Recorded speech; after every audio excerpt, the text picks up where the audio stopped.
Des études en psychologie indiquent que les crises personnelles, telles que la maladie, la perte ou la faillite, constituent le plus grand test de loyauté dans les relations. Après tout, c'est lorsque la vie cesse d'être confortable que nous découvrons qui reste vraiment à nos côtés. Imaginez maintenant une femme qui avait tout pour croire que sa vie était sur la bonne voie, un mariage stable, une petite boulangerie de plus en plus réputée dans le quartier et le rêve de construire une relation durable avec l'homme qu'elle aimait. Mais, en quelques secondes, un accident a non seulement bouleversé sa routine, mais a aussi révélé le vrai visage de son entourage. Voici l'histoire d'Émilie, une femme au grand cœur qui se levait toujours avant le lever du soleil pour préparer les pains et les gâteaux qui régalaient les habitants de sa ville.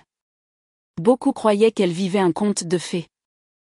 Un tournant qui, ironiquement, révéla que celui qui l'avait abandonnée au sol ignorait jusqu'où elle volerait. Et c'est ici que notre histoire commence, dans le contraste entre les apparences et la réalité, entre la fragilité et la force cachée, entre la trahison et la découverte d'un avenir inimaginable. Tout au long de ce récit, vous verrez comment chaque choix, chaque silence et même chaque larme ont été fondamentaux pour la transformation d'une femme qui semblait invisible mais qui allait devenir immensément puissante. Avant d'aborder le parcours d'Émilie en détail, je vous invite à réfléchir avec moi, combien de personnes sont aujourd'hui à vos côtés parce qu'elles se soucient sincèrement de vous? Et combien sont là simplement parce qu'elles croient pouvoir obtenir quelque chose de vous? Cette réflexion sera le fil conducteur de notre histoire. Mais, comme dans tant d'histoires vraies, les apparences peuvent être trompeuses. Chez lui, la réalité était tout autre. David n'avait pas travaillé depuis plus de 2 ans. Il invoquait la situation économique, estimant que les emplois disponibles n'étaient pas à la hauteur de son CV, ou préférant attendre une grande opportunité. Pendant ce temps, le fardeau financier pesait sur Émilie, qui, en plus de gérer la boulangerie, devait payer les factures du petit appartement. Ce contraste entre ce qui a été montré en public et ce qui s'est réellement passé à huis clos est très courant. Une étude de 2019 menée par l'Association américaine pour la thérapie conjugale et familiale a révélé qu'environ 31% des couples interrogés ont admis cacher des problèmes financiers ou personnels à leurs amis et à leur famille, essayant de maintenir une image de perfection. L'histoire d'Émilie et David correspondait exactement à ce modèle. Malgré ses efforts, Émilie ne baissa pas les bras. D'après une enquête du magazine Psychologie aujourd'hui en 2021, plus de la moitié des couples qui se séparent déclarent que la distanciation émotionnelle a commencé bien avant toute crise visible. C'est exactement ce qui est arrivé à Émilie, la crise était déjà là, mais toujours invisible pour les étrangers. Malgré cette réalité, elle est restée déterminée. Elle chantait dans la voiture en route vers la boulangerie, souriait aux clients et tenait à perpétuer la tradition d'offrir une part de gâteau maison à ses plus anciens clients. Pour Émilie, ce n'était pas seulement une affaire, c'était une part de son identité, un héritage qu'elle souhaitait transmettre, une façon de montrer que la simplicité a aussi de la valeur. Pendant ce temps, David était de plus en plus distant. Les excuses pour ne pas être à la maison étaient fréquentes, retrouvailles avec des amis, projets professionnels supposés, nuits blanches loin de l'appartement. Des recherches récentes sur le comportement conjugal, comme celle menée par le Journal du mariage et de la famille en 2018, révèlent que les crises sanitaires graves peuvent doubler les risques de séparation dans les mariages fragiles. Et la raison est simple, lorsque l'amour est basé uniquement sur la commodité, l'adversité agit comme un filtre qui expose la vérité. Colombe la solitude comme compagnon. Émilie, confinée dans son appartement, sentait le temps ralentir. Les murs semblaient se refermer sur elle. La boulangerie, qui avait toujours été sa fierté, dut fermer. Les factures commencèrent à s'accumuler. Dans les moments de calme, elle se demandait où elle avait fait fausse route. N'était-elle plus à la hauteur? Son état physique le rendait-il moins digne d'amour? Ces questions persistaient dans son esprit, sans réponse. La douleur physique était intense, mais la souffrance émotionnelle était encore plus grande. L'appartement, autrefois petit et douillet, était devenu un espace froid, empli de silence pesant. Émilie essayait encore de s'accrocher à l'idée que ce n'était qu'une phase, que le stress et les difficultés financières expliquaient le changement de comportement de son mari. Mais au fond d'elle, un sentiment de malaise grandissait en elle. C'était comme si quelque chose lui était caché, un secret mal dissimulé. Cette intuition se renforça par une nuit pluvieuse. Allongée dans son lit, incapable de dormir, Émilie entendit des voix étouffées dans le couloir de l'immeuble. Poussée par un mélange de curiosité et de peur, elle s'approcha lentement de la porte. Elle reconnut immédiatement les voix, elles appartenaient à David et à Rachel, sa meilleure amie. « Je ne peux pas continuer comme ça, » dit Rachel d'un ton affligé. « Elle n'est plus la même femme qu'avant, » répondit froidement David. Le cœur d'Émilie s'emballa. Son souffle devint court et ses mains se mirent à trembler. Elle n'en croyait pas ses oreilles. Rachel, l'amie qui lui avait si souvent apporté réconfort et secours, partageait maintenant des confidences avec l'homme qui lui avait promis de rester à ses côtés pour toujours. Le lendemain matin, David fit comme si de rien n'était. Il salua Émilie avec indifférence et sortit précipitamment de la maison, comme chaque jour. C'est à cet instant qu'elle comprit avec certitude, le mariage était devenu un théâtre, une représentation pour les apparences. Peu de temps après, Émilie trouva le courage de l'affronter. Alors qu'il s'apprêtait à partir, elle lui demanda doucement. « Tu me trompes ?» David resta figé un instant. Il ne répondit pas. Il prit simplement ses clés et partit en claquant la porte. Cette absence de réponse était, pour Émilie, plus douloureuse qu'une confession explicite. Car ce silence confirmait ce qu'elle craignait, il ne la voyait plus comme une épouse, mais comme un fardeau. La tromperie dans des situations de vulnérabilité n'est pas rare.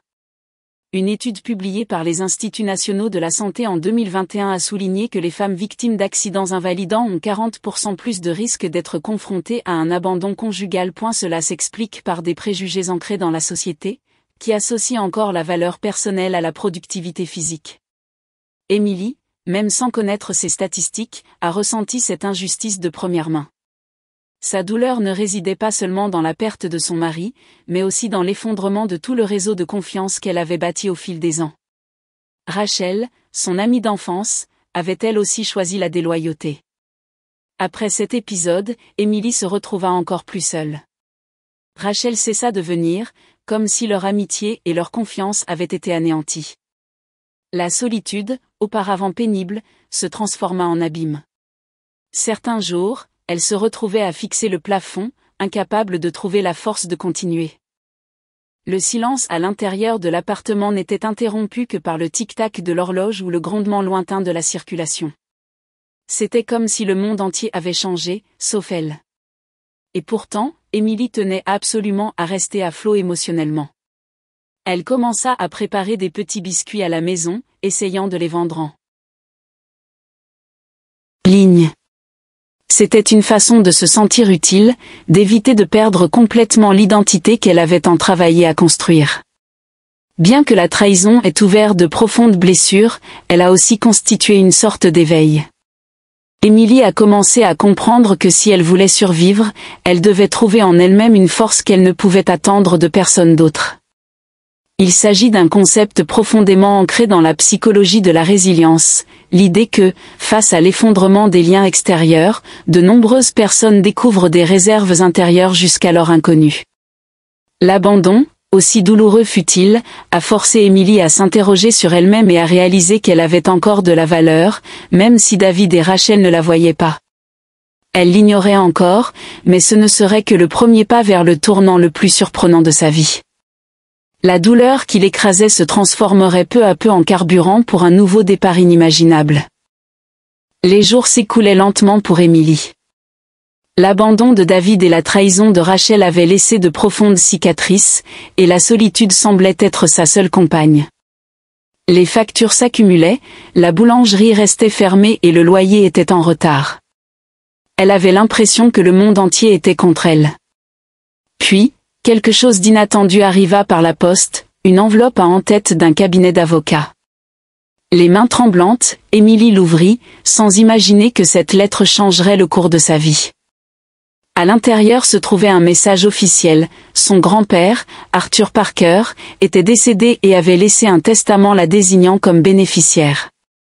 Émilie avait du mal à y croire. Son grand-père était un personnage lointain, elle ne l'avait pas vu depuis son enfance. Sa première réaction fut donc l'incrédulité. Elle pensa qu'il ne s'agissait peut-être que d'un héritage symbolique, quelques effets personnels ou une petite somme. Elle mit la lettre de côté, n'osant pas penser à d'autres problèmes. Ce soir-là, cependant, la réalité s'imposa. Le propriétaire frappa à la porte pour réclamer le loyer impayé. À court d'options, Émilie reprit l'enveloppe. Peut-être, après tout, y avait-il une chance de prendre un nouveau départ.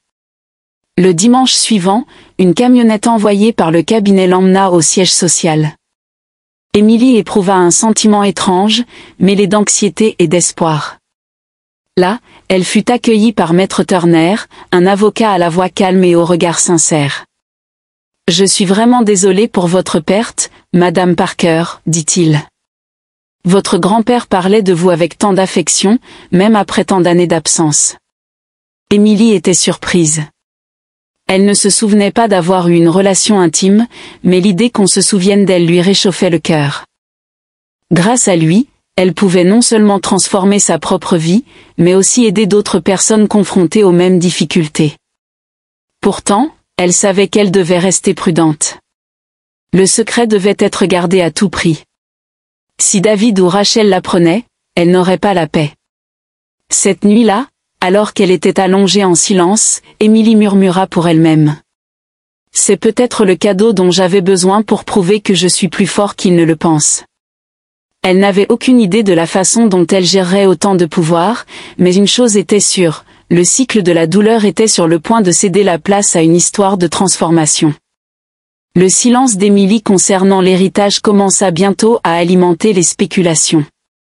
Petit à petit, voisins et connaissances remarquèrent de subtils changements, les factures étaient payées, il y avait toujours des produits frais dans son garde-manger et une aide à temps partiel commença à l'aider à la maison.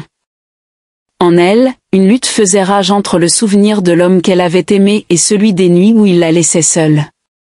Ce type de feedback n'est pas rare. Les experts en comportement relationnel décrivent un modèle appelé « cycle d'abandon et de retour », dans lequel la personne disparue revient, poussée non par l'amour, mais par commodité. Une étude publiée en 2019 par le Journal des relations sociales et personnelles montre que plus de 40% des relations brisées font l'objet de tentatives de réconciliation en raison d'intérêts financiers ou de statut. David correspondait parfaitement à ce profil. Il ne cherchait pas le pardon, mais une nouvelle occasion de profiter de ce qu'il imaginait être une amélioration soudaine dans la vie d'Émilie. Quelques jours plus tard, ce fut au tour de Rachel de se montrer. Un café à la main et un sourire forcé, elle tenta de s'approcher comme si de rien n'était. « Émilie, je sais que j'ai fait une erreur. Mais je m'inquiète pour toi. » La liberté de ne plus dépendre de ceux qui l'avaient abandonnée, de reconstruire ses rêves, surtout, de choisir avec qui elle partagerait son nouveau voyage. Se mit une nouvelle Émilie. David et Rachel continuaient de scruter sa vie, s'envoyant des messages, lui demandant des rendez-vous, lui faisant allusion à des partenariats. Émilie, cependant, était différente. À chaque tentative de manipulation, elle se sentait plus forte. Non pas parce qu'elle avait de l'argent en banque, mais parce qu'elle comprenait enfin que sa valeur ne dépendait que d'elle-même. Elle a commencé à fixer des limites claires, elle ne répondait pas aux appels inutiles, ni aux messages remplis de chantage affectif. Cette attitude, connue en psychologie sous le nom de « briser le cycle de la dépendance émotionnelle », est essentielle pour que les victimes d'abandon reprennent le contrôle de leur vie. Et lorsqu'elle apprit enfin que l'héritage était officiellement à son nom, des larmes coulèrent sur son visage. Ce n'étaient pas des larmes de désespoir, mais de soulagement. Les mains tremblantes, il tenait le document confirmant quelque chose qui semblait encore incroyable, 100 millions de dollars. Ce chiffre, qui autrefois aurait semblé fantaisiste, représentait désormais l'occasion d'écrire une nouvelle histoire.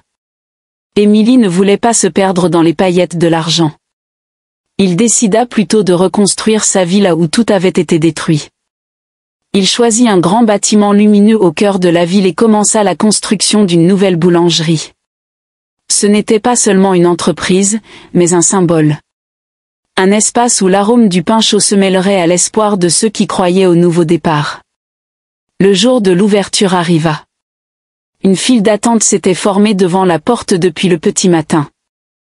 Les personnes qui avaient regretté l'ancienne boulangerie étaient là, curieuses de revoir Émilie. À l'ouverture des portes, une odeur de cannelle, de vanille et de pain frais emplissait la rue. Les clients arrivaient en souriant, la serrant dans leurs bras, prenant des photos et lui disant combien elle leur avait manqué. Émilie, submergée par l'émotion, sentait son cœur battre la chamade. Ce n'était pas seulement un retour au travail, c'était une victoire sur tout ce qu'on avait essayé de lui enlever.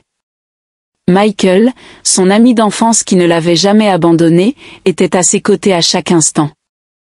Il servait le café, plaisantait avec les clients et aidait en coulisses. À chaque regard qu'ils échangeaient, Émilie réalisait qu'elle avait trouvé quelque chose d'encore plus précieux que cet héritage, quelqu'un qui croyait sincèrement en elle. Mais Émilie ne s'est pas arrêtée là. Elle n'était plus la femme brisée qui croyait d'avoir tout perdu. Elle voyait quelqu'un de fort, de résilient, capable de transformer la douleur en espoir. Avec un léger sourire, elle murmura. « Ils m'ont laissé sur le sol ? Mais c'est sur le sol que j'ai créé des racines pour m'épanouir. » Cette phrase résonnait dans son esprit comme la fin d'un cycle. La souffrance n'avait pas été la fin, mais le début d'un voyage de renaissance. Et si vous avez suivi cette histoire jusqu'ici, je vous invite à réfléchir. Combien de fois avez-vous cru qu'il n'y avait pas d'issue, alors qu'en fait la vie préparait simplement un nouveau départ ? Si cette histoire vous a touché, abonnez-vous à la chaîne et rejoignez notre communauté. Chaque histoire nous rappelle que l'espoir trouve toujours un chemin, même dans les moments les plus sombres. Émilie a prouvé que, même face à la trahison, à la douleur et à la solitude, il est possible de se réinventer.